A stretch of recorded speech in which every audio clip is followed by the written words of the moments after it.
Hi, Chris here, back with another budget gaming laptop from China. Now, the T-Book X8S Pro that I looked at turned out to be an absolute disaster, and I really regretted buying that one. And it turns out I had ordered this one here just before I got that notebook, otherwise I probably would have cancelled it. Now, this one is the Daysky D-Book Pro, so a kind of similar name. Now, the difference with this one is it has an Nvidia 940MX, so hopefully it's not going to run into problems or some CPU limiting or a bottleneck with the PCIe lanes or the slot that was on here on the previous model I looked at, that T-Book X8S Pro. That one had some issue that caused that dedicated GPU from Nvidia to be hopeless in terms of performance. It was just really slow, way slower than expected, but hopefully the 940MX in this model is going to be a lot more promising. Now, this thing retails for around about $350 US, so you get a Intel Apollo Lake, the Celeron N3450, 6 gigabytes of RAM, 64 gigabytes of storage, wireless AC. There should be a M.2 SATA3 SSD slot within this. I will take a look at the internals in this video. We'll test out some of the performance. So the packaging of the notebook, you can see, isn't wonderful, very thin, and it has received a little bit of damage. Now, I ordered this one through gearbest.com, and I went for the free postage, so it took about 16 days to get here, so a little on the slow side, but the good thing was I did not have to pay any tax at all. So it's got some of that super bubble wrap around it, which is at least something, so hopefully no damage to that. We've got the power supply in the side here, and an Australian NZ cable. Didn't expect to see that one. I thought I would see the typical 2-prong. And here is our power adapter. Now, this is rated to 12 volts, 5 amps, so a lot more powerful than the typical 12 volts, 2 amps we commonly see with the Apollo Lakes. Now, if you're wondering about the cable, there you can see it is one of those common typical Mickey Mouse style plugs, so it'll be really easy to source your own cable for your own country. So we can see that the frame of it and the outside here, this is actually all made out of an alloy, which is good. We've got that horrible Daysky stupid Alienware kind of rip-off logo. Now, the good news is this is actually a sticker. It looks like you might not be able to take it off, but if you get a really sharp edge like a knife or something and lift up one corner, you will be able to pull that off, which is good news. Now, the lid has a tiny little bit of flex there. I mean, that's kind of normal. Well, actually got a little bit more than I'd probably like, but definitely an alloy on the back. So on the left-hand side, we've got a full-size USB 3 port. We have a headphone jack, SD card reader, and this little slot here is a side-firing speaker. I will test these out later on in this video. Right-hand side, another speaker, so they should at least offer good stereo separation. Another full-size USB 3 port, mini HDMI out, and then of course that DC in for charging and powering the device. So let's have a look at the weight. It does not feel that bad. It's around 1.35 kilos. That's actually quite good considering it does have a dedicated GPU, the fans, and the copper heatsink and everything else. Have a look at how thick it is now. So it comes in to be about 16.2 millimeters thick. So there is some plastic on this laptop. This is the strip along the back here. So this must be where the antennas are housed.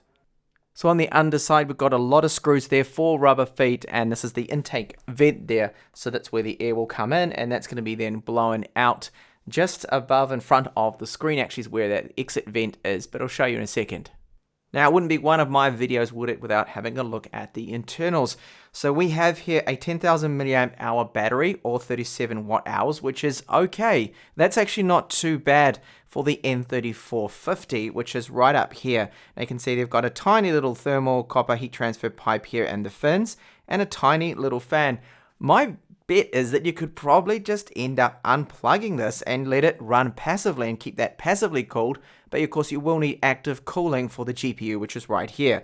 So we've got a much thicker copper transfer pipe here, and it will be relatively easy as well to repaste these if it did need a repaste. If you found that the thermals weren't good, they normally use cheap thermal paste on these anyway. So the layout looks really good. Now you're probably thinking, well, hang on, where's the SSD? Well, it's using an eMMC, but we do have right here the slot. It's a little hard to see with my camera angle, so I'll give you a different angle here. That is right here, you can see. So this will take a larger 22, what if I put it in the right way around, 22 by 80 SSD is what that is designed for, but they haven't included a screw on that.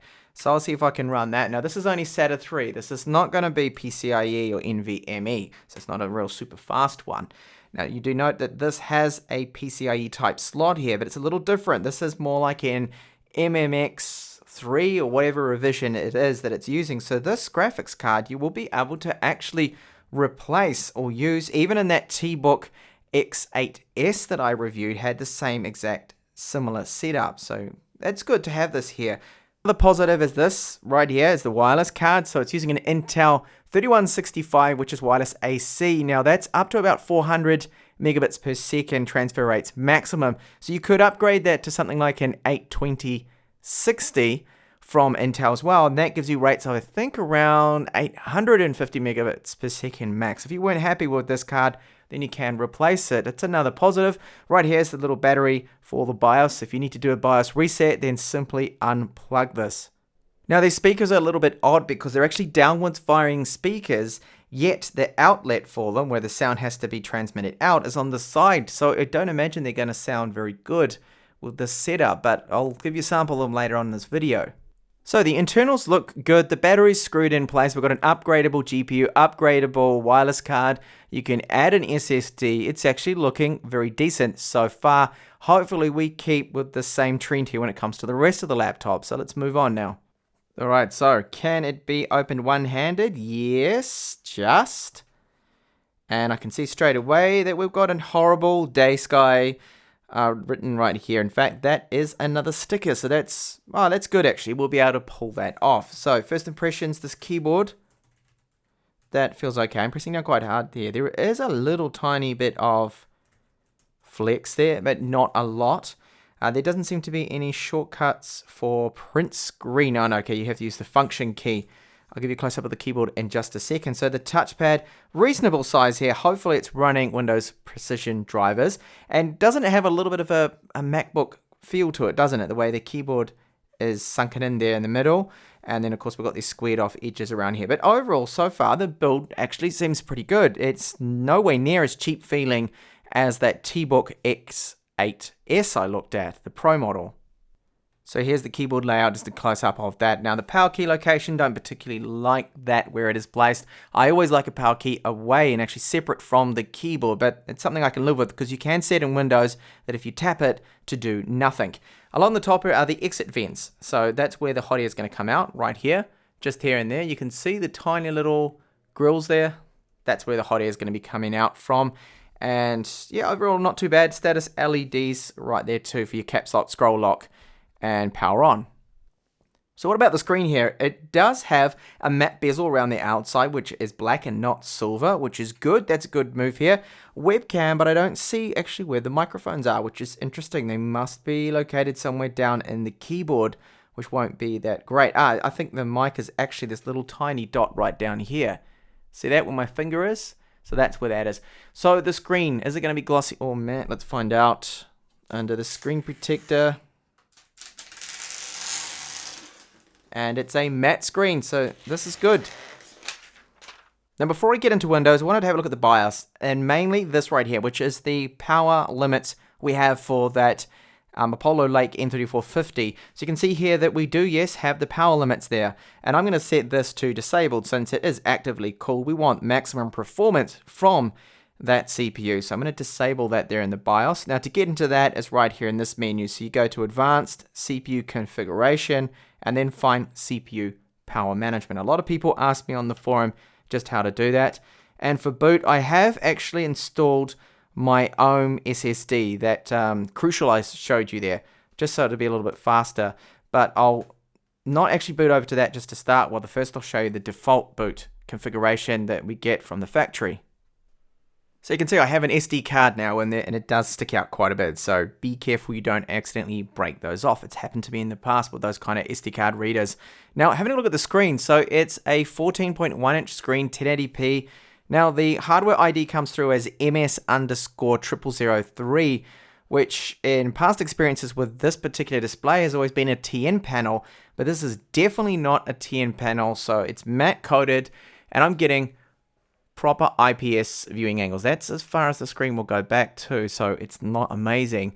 Now, just show you a couple of demo images. The other thing to note too, that it is super bright. I'm running a brightness at the moment of, I think, under about 30%, 40%, and right up on maximum brightness. This thing is really good, so I'm impressed with that.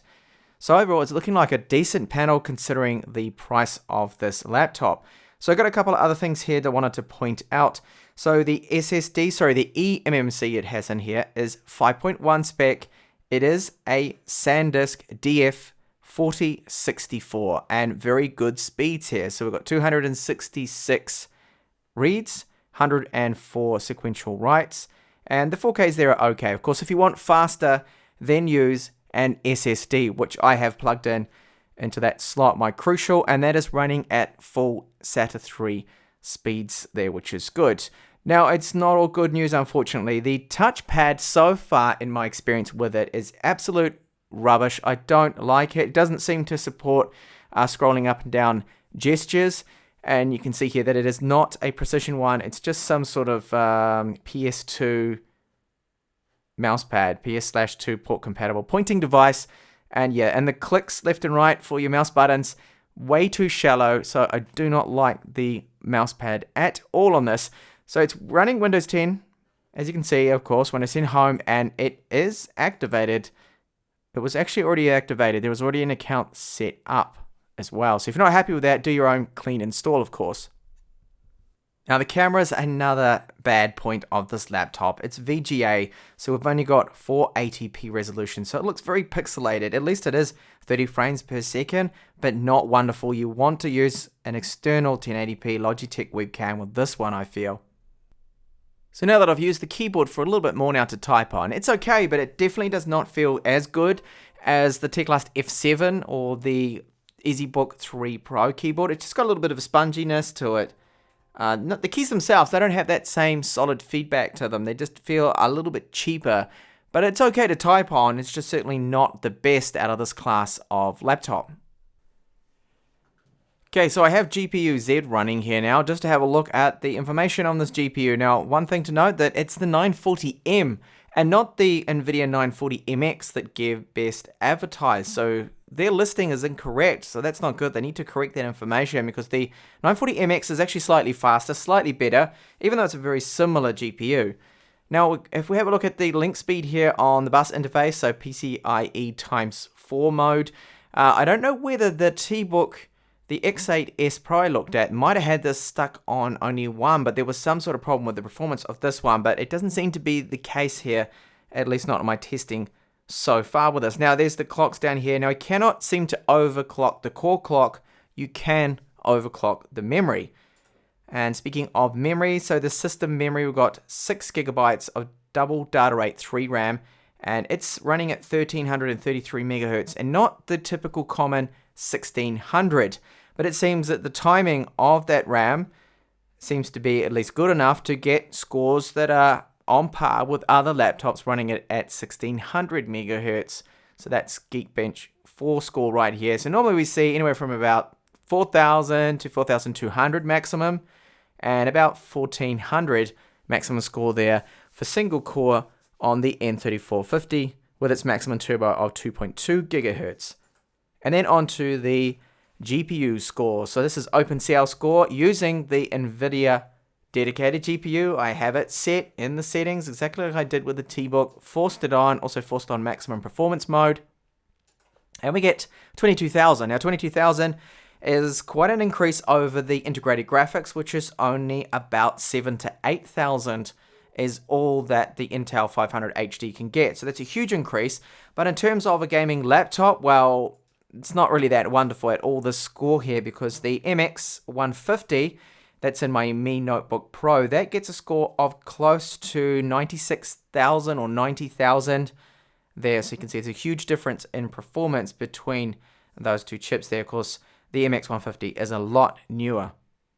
Now, when taking a look at the general performance, so right here now in Chrome, I am streaming in 4K from YouTube, and it's keeping up. Okay, at the beginning, it dropped 60 frames, you can see right there, but the wireless can keep up with streaming this, and there's no issues there. Getting in around the system isn't the fastest because of the CPU. Once you start to run a lot of applications, you will notice it to bog down a little bit. Now, you can use editing apps here. This is Photoshop. You can put in huge amounts of layers and things like that. But when you do that, it's going to become really painfully slow. So this really is not the type of CPU that you want to be doing lots of image editing on. I recommend for that kind of thing, minimum, you really want something like a Core i3 or the Core M3 7Y30s. They handle this a lot better. They're about twice as fast as the Apollo Lake N3450. So for the game I'm going to test, just like the T-Book, it's going to be Counter-Strike Global Offensive. These are the settings I'm going to use here. So on high, multi-core rendering is enabled, and trilinear texture filtering. So I'm not going to set any super advanced settings on this at the moment. Just want to see how it's going to handle 1080p with these settings on the Dust 2 map. Okay, so this is pistols only, and I'm useless at this game, apart from when people are just standing there. So it's hovering around 30 frames per second, dipping down to below, so it does seem it is CPU limited.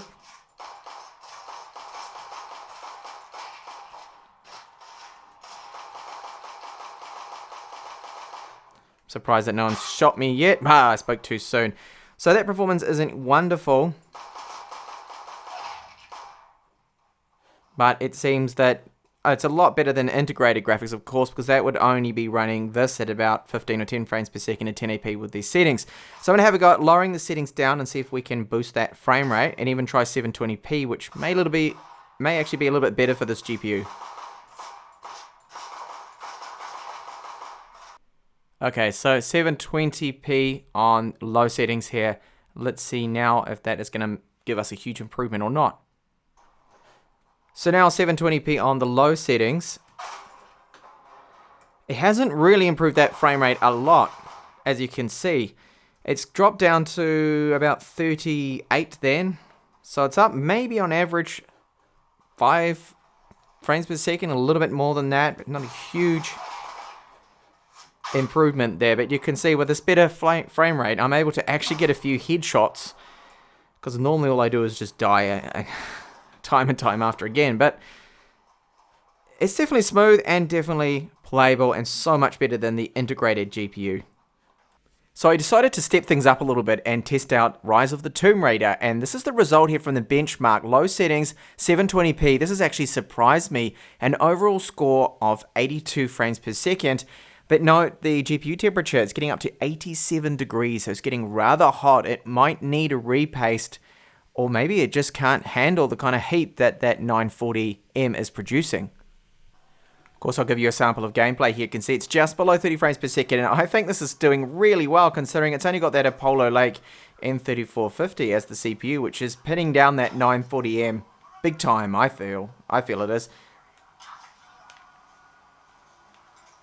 So I'll show you a little bit of action here. You can see it's not dropping down too bad.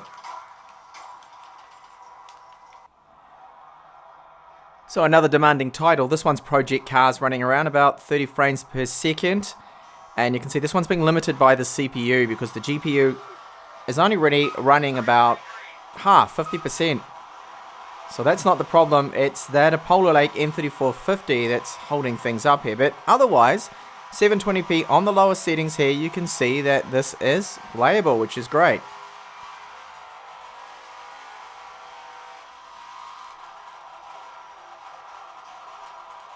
So testing out Grand Theft Auto now. This is 720p, and you can see that it is maxing out the CPU again. So this is the bottleneck of the system, as we know. The GPU is only running at 50% here, but we're getting playable frames per second on this, down to around 23 frames per second at times. I've got all the settings on low, so if you were to lower the resolution down to, say, 800 times 600, use one of those tweak scripts, then you can probably boost the frames per second by a further, I would just estimate maybe 10 frames per second more, and just make things a little smoother there. Now, a much lighter title that does not max out the CPU. This is League of Legends. It's running in 1080p on the high setting, and we're getting a very good frame rate of way over 40 frames per second. Now, this isn't too bad, considering again that, this is fairly weak hardware, so it's able to handle this game just fine. I mean, you could lower the settings down a little bit, so if you set it to medium, then you'll probably get around 60 frames per second if you wanted it to be a little bit smoother than this. So let's take a look at thermals now after 1 hour of gaming. So it reaches a maximum of 82 degrees. That's starting to get really, really quite hot there, which is not good to see. So I don't know if the cooling's really up to the job, especially when you have a look at the GPU. So the GPU peaked out at 88 degrees right here. Now a little bit of thermal repaste might be able to lower temperatures a little bit, perhaps add a little bit more copper there. So when you're gaming, you will definitely hear the fans. In fact, you hear the fans when you turn it on. They will quickly spin up and then go off again. And most of the time, when you're just doing light tasks, you won't hear the fans on much at all. They just stay on a very low RPM, which is good. But right now, both fans are about 100%. So I'll give you a sample of what you can expect in terms of fan noise.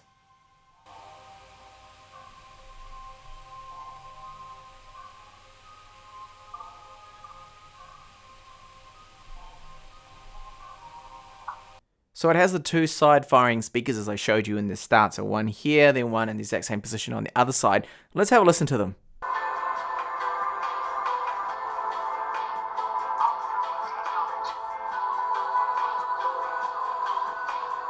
So even from that small sample there, you would have picked up that they do lack volume and they hardly have any bass whatsoever, just a tiny bit. So very disappointing speakers. They're not good at all. Now, I haven't gone through my full battery tests of this device yet because I've only just had it for a day, but you're looking around 2.5 hours on the dedicated Nvidia 940M GPU. And if you're not running that GPU and you have the switching on, so the Optimus graphics switching, then it's around 5 to 6 hours. It's not as good as other Apollo like N3450 laptops. And good news for those that wish to run Linux on this particular laptop, that everything is working. The brightness controls, the volume controls, wireless, the touchpad, you name it, it is working in the latest build here of Linux Manjaro. Okay, so just to wrap up here, that is the Daysky D-Book Pro with the 940M. Now, it didn't come with the 940MX. Not that it's going to really matter because the CPU is what is the bottleneck in this system here, and that is seen in games like Project Cars, Tomb Raider, GTA 5 as well. It's just maxed out, and that is what is limiting the performance here and our frame rate. Now the GPU, it has a little bit of power there, about 3 times more powerful than the integrated Intel HD graphics, which is good. That means we can do a lot more with that. You can run applications like Photoshop, and as I showed you those games here too, that it does boost up the performance and a massive increase over the integrated GPU there. You couldn't even run GTA 5, well, very low frames per second with really cut down settings. And you saw there at 720p on low that I managed to get at least a playable frame rate, which I find is impressive considering the Apollo Lake CPU that this has on here. So the build quality overall, it's okay. The alloy around the outside is nice. The matte around the screen is really good. So it's very bright. It comes out to be about 360 lux, 65 or so, which is really good for a matte coated screen. So you can have no issues with that even in bright environments and daylight. Good viewing angles, it's IPS, good colors, deep blacks as well on there. Now the other thing to note too, that the webcam, well, that's really poor. The touchpad is also poor. I don't like the left and right mouse buttons on it. They're just way too shallow. And the speakers, they rattle, they lack volume, they lack bass, so that's another bad area. Now the keyboard to type on, that's very important to have a nice keyboard. It's average. I would not rate it as good as the Teclast F7 or the EasyBook 3 Pro. No, it's a little bit behind. It just doesn't have as good a feel on it. Although typing on it, I don't find I'm having any typos or anything like that. It just doesn't have a really nice feel to it. It's good, it does the job, it just feels a little bit flimsy and a little bit cheap. Other than that, the package and what you've got here, should you buy it? So if you're on an ultra strict budget and you want to play a few games on the side, then yes, for light titles, as I showed you, like Counter-Strike Global Offensive, lower the settings, League of Legends, Dota 2, games like that, it's going to be fine. Now, if you want to play Fortnite, it won't run it, unfortunately. I don't know why. I think it's something to do with the processor. The Celeron N3450 just does not like it, rejects it, won't even load the game. Now, if you plan to game with newer titles, you want to play something like Battlefield 1, or you want to play GTA 5 in 1080p, then this is not the laptop to get. I recommend going for something minimum with an Nvidia 1030 or the MX150. Those will give you much better playable frame rates, and I have reviewed a couple of laptops now with that particular GPU, and it's much better. You'll also get a much faster CPU, so you won't have the bottleneck and limitations that this Apollo Lake M34 is giving us with this particular model here. Thanks a lot for watching this review, and I do hope to catch you back in the channel soon with more new and interesting videos coming up. Bye for now.